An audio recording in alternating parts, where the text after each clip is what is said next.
Spend an exam day with me as a student and a mom of two. Hey my loves, welcome back to another vlog. You guys, this exam day started at midnight. I woke up at midnight as usual to begin my study, but I couldn't concentrate because my stomach was rumbling so much. I didn't eat any good food the day before, which has become like a pattern for me since my exam started, and it has become so difficult cooking proper meals. So most of the time we buy food. So my husband ordered in this food the night before, but I couldn't eat because I was so tired. I wrote exam earlier that day, so I was trying to get a little rest before I began another shift of studying. So I downloaded other meal.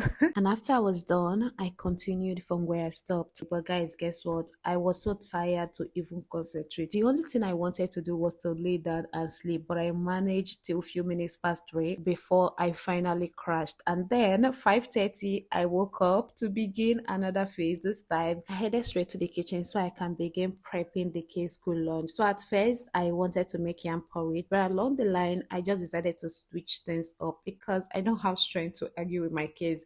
I decided to make their favorite, which happens to be pasta. Is there any child that doesn't even like spaghetti? Pasta? Is there any?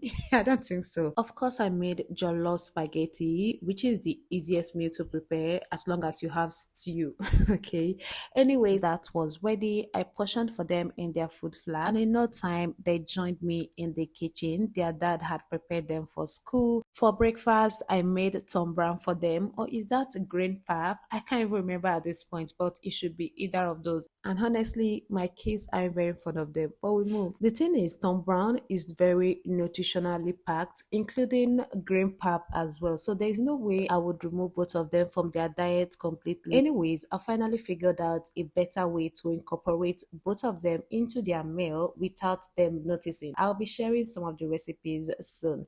Anyways, I packed their lunch bag and their daddy took them to school. So now I am left alone in the house. Well, not alone, but yeah, you get what I mean. So I went back to my room to continue my studying. This time around, I just didn't bother picking up the camera because I wanted to concentrate without any form of distraction. My exam wasn't until noon, so I had a few hours to spare. Well, the time was finally here, so I did all the necessary prepping before I finally headed to school. Was I late? Of course I was. Again, that is what happens whenever I decide to use my camera before heading to school. Anyways, I wrote my exam and in no time I was done. So I headed back home where I was welcomed by my baby girl. So my loves, that was how my day went. And thanks y'all for watching. If you enjoy vlogs like this, do not forget to stick around and I will see you in my next one. Bye. Mwah.